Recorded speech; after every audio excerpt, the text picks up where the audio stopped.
Aquest divendres 16 de gener del 2015 va tenir lloc a la Biblioteca Municipal de l'Ateneu d'Esparreguera la presentació del llibre Les llums s'apaguen a tota Europa, de l'autor en Josep Pich i Mitjana. Amb una introducció de l'esparreguerí Joan Pastrana, un dels fundadors de Nova Editorial i editor d'aquest llibre, el manresà en Josep Pich, historiador especialitzat en història contemporània i professor de la Universitat Pompeu Fabra de Barcelona, presentaria el seu darrer llibre, Els llums s'apaguen a tota Europa, la fi de la Belle Époque, publicat el 2014. Tot una delícia escoltar-lo. Un assaig universitari dens, farragós, per especialistes que s'hi llegeixen 4, no.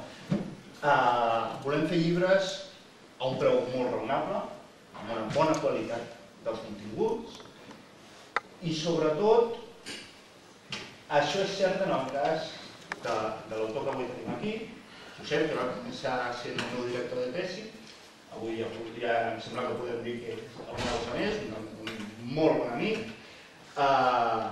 i que té moltes qualitats de les quals m'agradaria destacar dos. Un, és molt treballós, un corrent impressionant, i dos, que té una capacitat innegable per fer comprendre continguts extremadament complicats a nivell històric d'una manera que tothom els pot comprendre i sense perdre el rigor científic. De fet, ara ho veureu, us portarà un dels seus PowerPoints. Jo me n'he menjat uns quants durant 5 o 6 anys, ja no recordo el temps que faig, però sempre han sigut divulgatius, aclaradors, molt amens, i aquest no serà el cas, però n'he vist algun de 2 hores i m'hi va passar el temps volant. I, sincerament, jo poca cosa més he de dir. Ara li donaré la paraula i m'aniré a seure i a fruir un altre PowerPoint. Que aquest encara no l'he vist, per cert. Jo he vist la versió llarga i he deixat que tens la curta. Doncs això amb Josep Pich. Moltes gràcies, Joan. Però, de fet, el protagonista que venim a presentar és aquest llibre que obre una col·lecció de Nova Editorial i he de dir que espero que la presentació vagi millor que quan he arribat a la biblioteca, perquè quan m'he trobat amb els pares del Joan, que els vaig conèixer quan ell va defensar la seva brillant tesi doctoral, m'he pensat que eren els pares de la Susana. Per tant, cal que em centri i ho faci tan bé com sigui possible. En tot cas, jo em puc despistar, però per això porto el PowerPoint per presentar aquest llibre que obre la col·lecció Cateu i que és el primer llibre de Nova Editorial, també, que té l'avantatge que les sigles, doncs, tant si és en castellà, Nova Editorial, com si és en francès, Nova Editorial, o si és en anglès, New Editorial, són les mateixes sigles. Però, de moment, els llibres que hem publicat els hem publicat en català. El títol, Les llums s'apaguen a tota Europa, de fet, és la traducció lliure d'una frase del ministre d'Exteriors anglès quan va començar la Primera Guerra Mundial, Edward Grey, que va dir literalment les llums s'estan apagant a tota Europa i no les tornarem a veure enceses en el que ens queda de vida. No volia dir que no tornarien a encendre la llum, el que volia dir és que el període que en aquell moment s'acabava al començar la Primera Guerra Mundial, aquell esplendor que ells havien viscut, no el tornarien a viure mai més. Comencem la col·lecció Cateu amb aquest llibre i, si em permeten, un es podria preguntar, a Cateu? Quina Cateu? El de Milet o el d'Abdera? De fet, tant l'un com l'altre eren uns prehistoriadors grecs, o si volen, dels iniciadors de la història occidental, i, de fet, la idea és de l'editor. L'editor espero que no m'apunyali perquè és un especialista en novel·la negra. De fet, aquesta fotografia la van publicar a La Vanguardia quan li vam fer una entrevista a la Contra i, de fet, és un monjant que és el que realment està al capdavant d'aquesta nova editorial que jo he impulsat amb uns quants, jo diria, col·legues ja, tot i que són més joves que jo. De fet, vam fer una jornada sobre la Belle Époque a la Universitat Pompeu Fabra Com poden veure, per la meva brillantor soc fàcil de reconèixer, evidentment soc jo, però el que vaig explicar en aquella conferència està penjat a YouTube i si volen sentir-la, la poden sentir. La conferència va sobre si la Belle Époque realment era tan vella, la conclusió és que no, però en tot cas, avui parlem del llibre, no parlem de la meva conferència. Si els interessa, doncs poden entrar a YouTube i allà la podran veure. De fet, el llibre comença amb la idea primer d'explicar aquest període, un període que va més o menys des de la creació de l'imperi alemany o, com deia, d'Israel i de la revolució alemana fins a l'inici de la Primera Guerra Mundial, perquè sobre la Belle Époque tothom està d'acord quan s'acaba, l'estiu de 1914, quan comença la Primera Guerra Mundial. El que ja no hi ha consens és quan comença. Molts historiadors, quan parlen de la Belle Époque, parlen dels primers 14 anys del segle XX, alguns parlen de l'última dècada del segle XIX i els 14 primers anys del segle XX, i alguns hi afegeixen el període que s'inicia amb la Constitució de l'Imperi Alemany al gener de 1871. En tot cas, la Belle Époque era un món força diferent de l'actual. Per exemple, aquest gravat, en el llibre hi ha, per això té aquest format gros, perquè hi ha moltes imatges, molts gravats, moltes caricatures, molts mapes, perquè a mi em sembla que reflectien bé aquest període, un període on gran part de la població era analfabeta i per tant tot el que era gràfic, imatges, caricatures eren rellevants perquè no cal saber llegir i escriure per entendre les imatges. I a mi em sembla que els historiadors no hem donat la rellevància que cal a les imatges. I, per exemple, aquesta, que la vaig trobar a Wikipedia, perquè té un gran avantatge. També he après fent aquest llibre que hi ha moltes imatges, però una altra cosa són els drets d'autor. I una de les... Clar, i quan no tens els drets d'autor, per exemple, els drets d'autor d'una imatge et poden costar tranquil·lament uns 200 euros. En aquest llibre hi ha més de 300 imatges. Per tant, seria un llibre caríssim si els drets de les imatges no fossin lliures. I un dels avantatges que té Wikipedia d'aquest període és que les imatges que té penjades normalment no tenen copyright i per tant es poden utilitzar i es poden reproduir sense cap problema. Però no era només això que em va portar a interessar d'aquesta imatge, sinó que era una imatge publicada al Japó pels jesuïtes i que a Wikipedia diu que és de l'any 1903, i el gravat segur que és de 1903, però segur que aquest gravat és anterior. I per què m'interessava?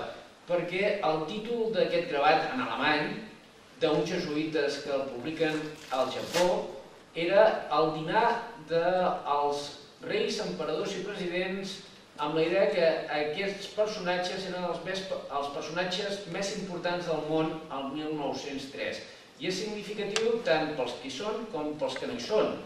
La número 1 és la reina emperadriu Victòria de la Gran Bretanya. I per què us dic que és impossible que sigui del 1903? Perquè la reina Victòria va morir el 1901. Per tant, és impossible que si fos del 1903 no sapiguessin que la reina emperadriu feia 2 anys que era morta. La del costat és la reina d'Holanda, el que està al costat és el rei de Portugal, el número 4 és Alfons XIII. Alfons XIII el 1903 tenia 17 anys i aquí evidentment és un jove que té més de 17 anys. I després hi ha altres personatges com el president dels Estats Units McKinley, que també va ser assassinat el 1901, el tsar Nicolau II, l'emperador de Prússia i el que està dret és l'emperador del Japó. Però qui no hi és? Qui no és considerat important en aquesta reunió? Doncs, per exemple, no hi ha el sultà califa d'Istanbul, de l'Imperi Otomà, no hi ha el xa de Pèrsia, no hi ha cap dels estats africans que eren independents en aquell període, que només eren 3, i no hi ha cap república sud-americana. En tot cas, el segle XX començava amb pervivències del que podríem dir l'antic règim, és a dir, a Europa el que predominaven eren les monarquies, el que era excepcional eren les repúbliques eren a Amèrica. Per tant, a Europa el segle XX començava amb un sistema polític bàsicament monàrquic i amb una presència forta del clergat. Hi havia violència i, per tant, jo em vaig preguntar com era el període que anomenem la Belle Époque i si realment era vell. Com ja he dit, no fa massa vaig fer una conferència que està disponible a YouTube i si els interessa el tema el remeto a aquesta conferència. I com els he dit, per mi el període de la Belle Époque comença amb el que Disraeli anomenava la Revolució Alemanya. I de fet, un polític alemany va dir allò de no volem llançar ningú a l'ombra, però exigim el nostre propi lloc al sol. De fet, l'imperi alemany neix com una federació de monarquies al gener de 1871, quan l'aliança de les tropes prussianes amb altres estats alemanys han vençut a l'imperi francès i en aquell període neix la Tercera República Francesa després d'una breu guerra civil, la Comuna de París, i neix l'imperi alemany, precisament a Versalles. Aquest quadre històric reflecteix el moment en què es proclama l'imperi alemany. El senyor que està aquí és Guillem I d'Alemanya, que serà el nou emperador. El senyor que llegeix la proclamació és Bismarck, que serà el canceller alemany. I el senyor que fa la proclamació és Frederic I, que és el gran duc de Baden. I els senyors que estan cridant visca l'imperi alemany i que acaben de guanyar estan a Versalles, al Palau dels Miralls, i estan cridant visca sa majestat l'emperador Guillem, i els que estan cridant això són els oficials victoriosos i els reis, prínceps i grans ducs que tots continuen en els seus càrrecs. Per exemple, jo als meus alumnes els dic si saben quan Baviera, el regne de Baviera, va deixar de ser una monarquia. I em diuen el 1918, quan s'acaba la Primera Guerra Mundial, i la resposta és correcta. El que molts no saben és que el rei de Baviera no era l'emperador d'Alemanya, perquè el nou imperi alemany és una federació de monarquies. Igual que els Estats Units és una federació de repúbliques, i a Texas no mana el mateix senyor que mana a Washington, doncs el nou imperi alemany, el Guillem I, que era rei de Prússia, era emperador dels alemanys, però el ducat de Baden, el monarca, era Frederic I. I, doncs, de la mateixa manera que hi ha federacions de repúbliques, Alemanya neix com una gran federació de monarquies, de regnes, de grans ducats, de principats i de ciutats lliures. I el nou imperi alemany, durant el període inicial de la seva formació, dirigit per Bismarck, funcionava com un gran guardaagulles de les principals potències mundials per evitar conflictes entre elles. Això feia que inicialment els alemanys, l'imperi alemany, no estés interessat en aconseguir un gran imperi colonial i es centressin en les reformes socials, tot i que Bismarck era molt conservador. Fins que arriba el nou Kaiser, Guillem II, que malgrat el nom no era fill de Guillem I, sinó que era el net, perquè el fill només governa 100 dies perquè agafa un càncer de gola i es mor. Per tant, arriba el nou Kaiser Guillem II, que és molt jove, arriba a ser emperador d'Alemanya amb 30 anys, i admirava moltíssim a Bismarck. Admirava tant a Bismarck que el primer que fa és jubilar-lo. Perquè, clar, admirava tant a Bismarck que Bismarck volia ser ell. I, de fet, tot i que Alemanya tenia la seva Constitució i el seu Parlament, el Kaiser tenia un poder molt important. Compte, aquest senyor tenia alguna relació amb dos grans imperis, el Regne Imperi Britànic i l'Imperi Rus. Quina relació? Doncs, per exemple, en el llibre de Blum sobre aquest període s'explica la mort de la reina Victòria el 1901. I quan la reina emperadriu Victòria s'està morint, l'està aguantant el seu net més estimat. El seu net més estimat era Guillem de Hohenzollern, també conegut com Guillem II d'Alemanya. Per tant, el nou rei emperador de la Gran Bretanya era l'oncle de l'emperador d'Alemanya, que era cosí germà de l'emperador de Rússia. Quan comenci la Primera Guerra Mundial també serà un problema familiar. Però ens podríem preguntar per què el sorgiment de l'imperi alemany va dinamitar l'equilibri de poders entre les principals potències del període i per què un polític com Disraeli de la Gran Bretanya deia que des de la perspectiva britànica el que ell anomenava la Revolució Alemanya, que és el naixement de l'imperi alemany, pels britànics era més rellevant que la Revolució Francesa.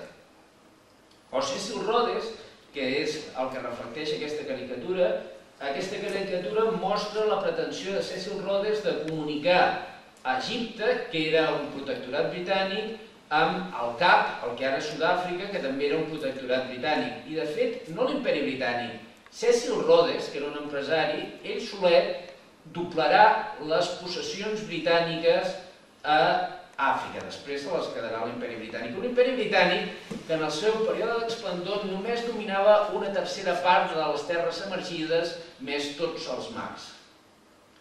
I des de 1893 hi havia qui parlava que les grans potències imperialistes acabarien resolent els seus conflictes amb una gran guerra. I, per exemple, militars com el militar alemany Bernhardi feien bestsellers en alemany, però va ser traduït a l'anglès, com aquest, Alemanya i la pròxima guerra, on defensava això, que la guerra entre les grans potències imperialistes era inevitable. Però economistes com Norman Angell, que després li van donar el Premi Nobel de la Pau, en el llibre La gran il·lusió, deia, i de fet tenia raó, que, com diu el subtítol, un estudi de les relacions entre els poders militars i les relacions econòmiques i els avantatges socials. I què deia Àngel? Que amb la situació tècnica d'aquell moment, principis del segle XX, si hi havia una guerra entre les potències més desenvolupades i industrialitzades, no guanyaria ningú, perquè fins i tot els que guanyessin, la guerra seria tan costosa que mai recuperarien el que s'havien gastat en aquella guerra. I per tant ens podríem preguntar si sabien, i ho sabien, que ni tan sols els vencedors recuperarien el que perdrien en un conflicte que enfrontés els països més desenvolupats, com va ser possible que s'iniciés la guerra? I ens podem preguntar també, realment la Gran Guerra era inevitable? I en aquest context la Gran Guerra va ser possible perquè hi havia dues grans aliances enfrontades. Una es deia l'Entesa i l'altra es deia la Triple Aliança. La Triple Aliança estava formada per l'Imperi Alemany, l'Imperi Austro-Hongarès i el Regne d'Itàlia. I l'Entesa estava formada per l'Imperi Britànic, la Tercera República Francesa i l'Imperi Rus. I algú podria dir-se, i era inevitable que anessin a la guerra? Doncs pot ser possible una guerra quan una d'aquestes aliances és més forta que l'altra. I realment una era més forta que l'altra, perquè la que agrupava a britànics, russos i francesos controlaven uns imperis molt més grans, molta més població i tenien una economia més desenvolupada. Ara bé, era forçós que es creés aquesta aliança? De fet, si pensen una mica, què tenen en comú britànics i francesos? De fet, el 1898-99, britànics i francesos estan a punt d'anar a la guerra els uns amb els altres. Què tenen en comú britànics i francesos quan el gran enemic dels britànics durant tot el segle XIX han estat els francesos tant a Europa com a Àfrica? Què tenen en comú britànics i russos quan britànics i russos han estat rivals tot el segle XIX, especialment a Àsia? Quan s'inventa el concepte, el gran joc, que el gran joc no és el risc, el gran joc és el que els que es dediquen a la geopolítica anomenen el joc que porta com a premi l'hegemonia política mundial. I, per exemple, Mackinder, quan comença a parlar del cor de la Terra i de les potències terrestres i marítimes, no està especulant, està parlant de l'Imperi Britànic i l'Imperi Rus. Per tant, per què potències que són rivals i que han estat a punt d'anar a la guerra s'alien? Perquè seguint les tesis del realisme polític tenen un element que els porta a unir-se. I quin és aquest element que els porta a unir-se? Que tenen un enemic comú. I quin és aquest enemic comú? L'Imperi Alemany. Per tant, era inevitable que l'Entesa i la Triple Aliança s'enfrontessin en una guerra. Què era la pau armada? Perquè quan es creen aquestes dues aliances comença la pau armada, és a dir, les dues grans aliances apliquen allò de si voleu la pau, prepareu-vos per la guerra i comencen a crear noves armes, com avions, submarins, quan els avions d'aquest període eren extraordinàriament fràgils, però els que acaben la Primera Guerra Mundial ja són armes eficients. I ens podríem preguntar què era un Dreadnought. Algú podria dir un acuirassat, però no és exactament, era un vaixell revolucionari que canviarà la situació en les principals flotes mundials i que només podien construir les primeres potències, però perquè us feu una idea de què era un Dreadnought, doncs els Dreadnoughts portaven canons com aquests. I clar, algú podria dir, i què? Doncs aquests canons pesaven unes 86 tonelades i els seus projectils el que disparaven tenien o pesaven unes 1.250 lliures i medien uns 51 peus de longitud. Per tant, estem parlant d'unes armes molt considerables fins i tot en l'actualitat. I què podien fer els països relativament pobres contra aquests grans vaixells? Inventar armes com els torpedes. Ara bé, les aliances es creen, però fins al final el Kaiser intenta que el seu cosí canvi de bàndol. De fet, l'imperi rus era l'autocràcia més gran del món. Per exemple, l'imperi alemany sempre tindrà però moltes més llibertats que l'imperi rus i ell considerava que el que havia d'aconseguir era l'aliança entre els tres grans emperadors, l'austro-hongarès, l'alemany i el rus. Per tant, els alemanys durant aquest període intentaran constantment desfer l'entesa, però no ho aconseguiran. I en aquest context ens podríem preguntar què era el perill groc. El perill groc, com reflecteix, per exemple, aquest gravat. Aquest gravat que portaven tots els vaixells alemanys que feien la ruta d'Hamburg a Nova York i que va ser dibuixat per ordre del Kaiser. I què es veu aquí? Es veu un Buda flamejant, amenaçador, i hi ha un arcàngel Gabriel amb una espasa de foc, amb una creu que il·lumina, a unes figures que representen a totes les potències europees i naturalment l'arcàngel Gabriel és Alemanya. Si s'hi fixen, al final de tot hi ha una senyora una mica morena amb un garrot, que és l'última de totes, aquesta és Espanya. Però vull dir, fins i tot, Espanya estava en el context de les nacions europees cristianes vistes pels alemanys. I ens podríem preguntar per què es van revoltar els bòxers entre 1899 i 1901 i com va finalitzar l'aixecament. Per què explico això? Doncs perquè les potències, l'aliança internacional que va acabar amb la revolta dels bòxers xinesos estava formada per alemanys, britànics, francesos, japonesos, austrohongaresos, italians. És a dir, al 1901 hi ha una aliança que està combatent a Xina que engloba a totes les potències que 13 anys més tard s'enfrontaran a la Primera Guerra Mundial. Per tant, la guerra era inevitable? No ho sé. Vull dir, es va evitar moltes vegades i el que és clar és que no tenia per què enfrontar els països que va acabar enfrontant. Finalment, Xina no se la reparteixen i no se la reparteixen pel mateix motiu que el Marroc va mantenir la seva independència fins al 1912, perquè les principals potències imperialistes no es posen d'acord en el seu repartiment. De fet, precisament a l'Extrem Orient començarà un conflicte entre dues potències que s'estan o que pretenen protegir l'imperi de Corea i el territori xinès de Manxúria. És la poc coneguda i poc valorada guerra russo-japonesa. Per tant, un es podria preguntar quan, com i per què s'inicia la guerra russo-japonesa. De fet, si els agrada el cinema, doncs potser hem vist una pel·lícula protagonitzada per Tom Cruise, que és L'últim samurai, i clar, allà el protagonista és un soldat nord-americà que vindria a ser l'últim samurai. Això no és cert. El que sí és cert és que l'última guerra civil japonesa amb samurais és de la segona meitat del segle XIX, més o menys cap al 1870. Per tant, al 1870 encara hi havia samurais al Japó i en menys de 40 anys els japonesos passen de lluitar amb sables i fletxes a tenir una flota que és capaç de destruir 2 flotes russes, no una, 2. Com és possible? Els japonesos utilitzen molt bé els seus vaixells, però perquè Japó té un aliat. La primera aliança que fan els britànics és amb el Japó. I el que construeix la flota de guerra japonesa i instrueix els japonesos són els britànics. I l'acord que tenen signat el 1904 els japonesos amb els britànics s'estableix que si Japó declara la guerra a una altra potència i aquesta potència rep ajuda d'una altra potència, la Gran Bretanya haurà d'ajudar el Japó. I això per què era important? Perquè Rússia estava aliada des de 1893 amb França i si França entrava en guerra al costat de Rússia, la Gran Bretanya hauria d'entrar en guerra al costat del Japó.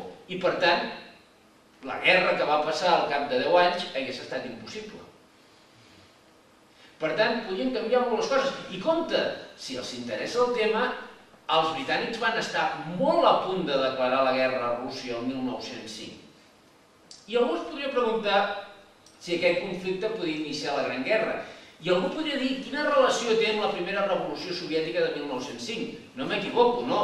La revolució soviètica de 1905, no la de 1917.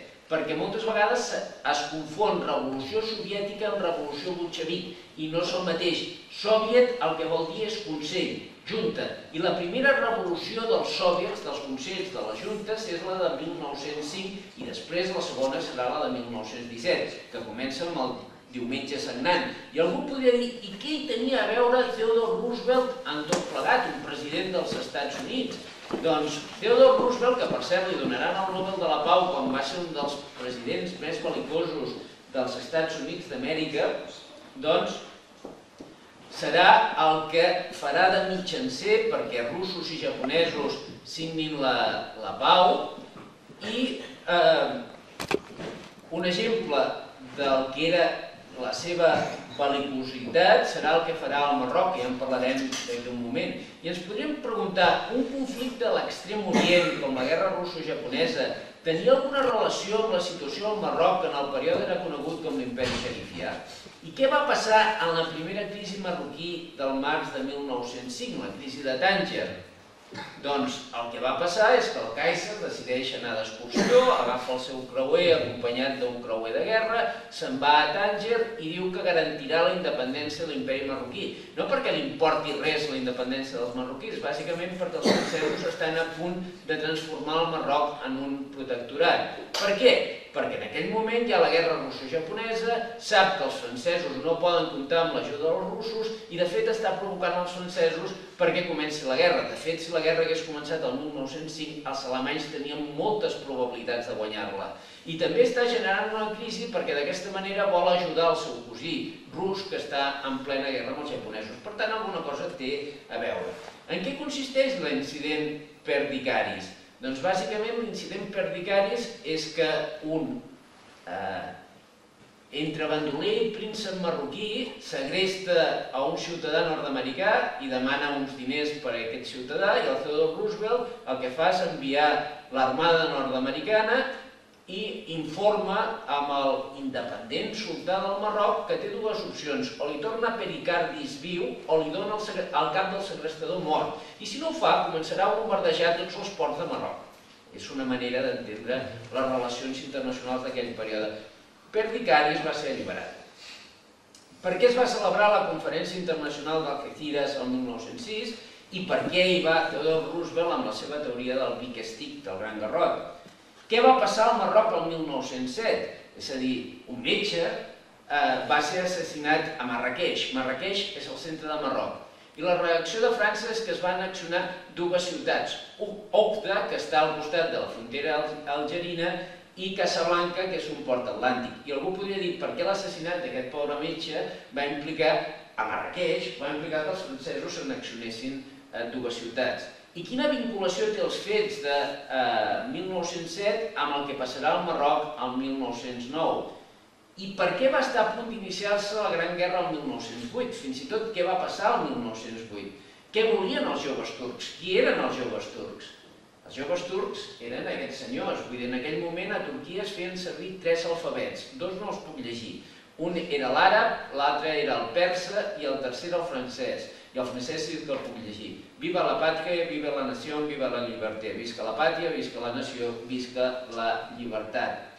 Però per què en aquest context els búlgars van fer una declaració unilateral d'independència? Ara que està de moda, els búlgars el 1908 fan un andui. I per què els austrohongaresos s'annexionen Bòsnia-Hercegovina?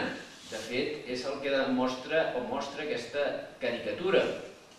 De fet, per què la qüestió de Creta podia desestabilitzar els Balcans i potencialment iniciar la Gran Guerra? I aquí podem veure les principals potències internacionals protegint la perillosa Creta. O per què i com i quan el Marroc o Imperi Xerifià va perdre la seva sobirania i es transformà en un protectorat? Per què es va iniciar la Guerra de Melilla de 1909? Té alguna cosa a veure amb la Setmana Tràgica? Sí, i tant. De fet, la guerra de Melilla comença... Marroc està en una guerra civil, hi ha uns industrials espanyols que tenen el contracte sobre les mines al voltant de Melilla, estan construint un ferrocarril entre les mines que estan en territori marroquí i Melilla, que és territori espanyol. Les cabiles ataquen la construcció d'aquest ferrocarril i això portarà a l'inici d'una vaga contra la guerra que es transformarà en la Revolució de Juliol de 1909. En què consistia la penetració pacífica, de la qual els humoristes feien broma, com la revista alemanya Simplicissimus, que quan fa un acudit, la pregària del moro, que en les lletres deia «Alà, gran Alà, tu que tot ho pots, ves de fer que els bons no ens penetrin tan pacíficament». O una revista catalana, el moro del Minaret, deia allò de «Gran Alà, immens Alà, feu que ens penetrin d'una vegada si aquest és el nostre destí». De fet, jugaven amb això del concepte de la penetració pacífica. Què va passar a Agadir el 1911? Agadir està al sud del Marroc.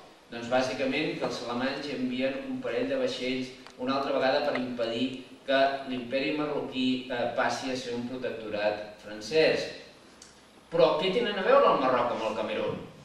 Doncs sí que hi tenen a veure, perquè finalment francesos i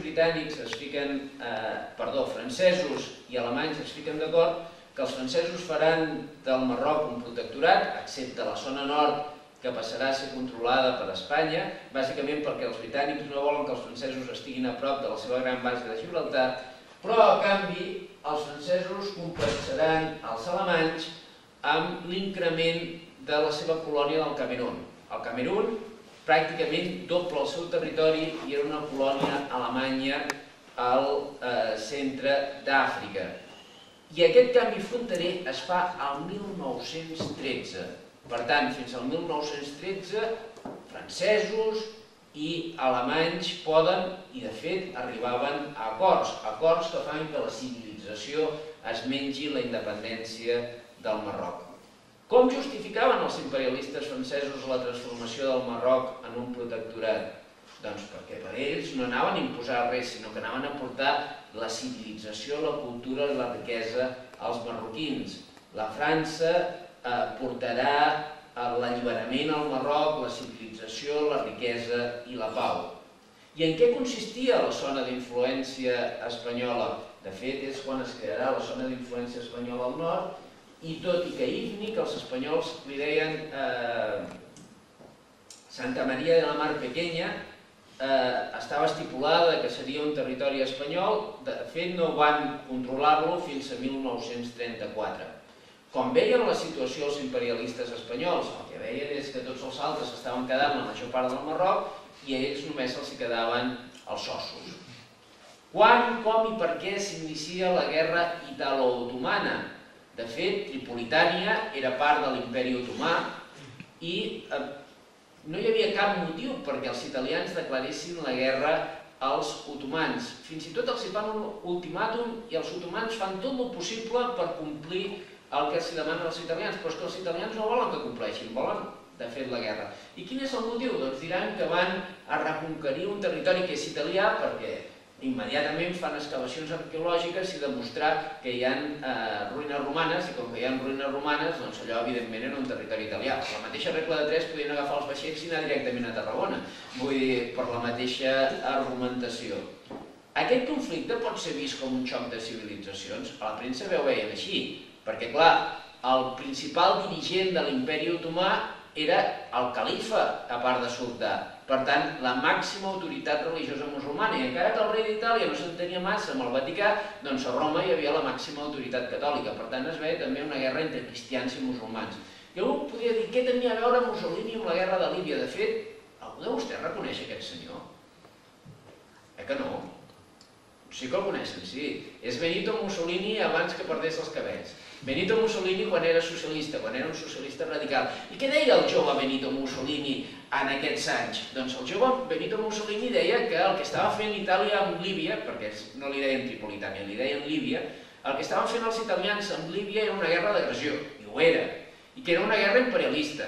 ho era. I ell era un pacifista que estava contra les guerres d'agressió, les guerres imperialistes. I fins i tot el tancaran a la presó per estar en contra de les guerres d'agressió i de les guerres imperialistes. Com canvia la gent, veritat? Però suposo que no té res a veure amb la pèrdua de cabells. Es podia internacionalitzar el conflicte? Sí, i tant. Entre d'altres coses perquè els italians, per acabar la guerra, no se'ls ha sigut res més que, per exemple, bombardejar Beirut, desembarcar Rodes, ocupar les illes del Dodecanès o atacar els Dardanels. Per tant, la guerra es podia internacionalitzar i tant. Quan, com i per què s'inicia la Primera Guerra Balcànica entre 1912 i 1913? Doncs bàsicament perquè els grecs volien una gran Grècia, els serbis volien una gran Sèrbia, els romanesos volien una gran Romania, els búlgars que volien una gran Bulgària. Si miren les fronteres veuran que les fronteres no coincideixen, però el que tenien clar tots és que volien expulsar els otomans dels Balcans. I les grans potències, davant d'aquesta situació, veiem que era una olla que bull, que podia explotar de qualsevol moment. Hi haurà una guerra, els otomans seran derrotats, i el problema és com els vencedors es reparteixen els territoris que han conquerit. I ens podríem preguntar per què fracassa la Conferència de Pau de Londres, és a dir, perquè no es posen d'acord els balcànics en el repartiment dels territoris. De fet, aquest mapa no és molt acurat, però ajuda a entendre què portarà als vencedors de la Primera Guerra Balcànica a enfrontar-se entre ells i, per tant, per què s'inicia la Segona Guerra Balcànica, que jo modestament diria que és la crònica d'una mort anunciada, perquè els búlgars que han portat el pes més gran de la guerra no se'ls ha sigut res més que atacar els seus antics aliats serbis i grecs, quan els romanesos que no han participat a la guerra han anunciat que si hi ha un altre conflicte ells entraran en guerra per quedar-se un territori del nord de Bulgària. Per què creen l'estat albanès? Que jo no ho sabia. L'estat albanès es crea el 1913 per aplegar un estat que majoritàriament la major part de la seva població és musulmana. I ens podríem preguntar per l'assassinat de l'hereu del tron dels Habsburg havia d'iniciar-se la Gran Guerra? Jo no dic que sigui un incident menor, però no és de més importància que molts dels incidents que he anat explicant en aquest període. Fins ara, cada vegada que hi havia hagut una crisi internacional, havien decidit que no s'iniciaria la Gran Guerra. De fet, comença el 1914 i es veu allò Mart jugant amb el planeta i la pau literalment crucificada, fins que arriba l'atemptat de Sarajevo i, modestament, jo penso que en aquest atemptat les potències que fins a aquell moment sempre havien pensat que millor acordar una pau, una mala pau que la guerra, van decidir que era el moment d'anar a la guerra per interessos molt diversos. I jo penso modestament que amb aquesta decisió es van equivocar tots, perquè Angel tenia raó. Si els interessen aquestes preguntes, trobaran la resposta de totes les preguntes que he formulat alguna més en el llibre que avui presentem. Gràcies per escoltar-me.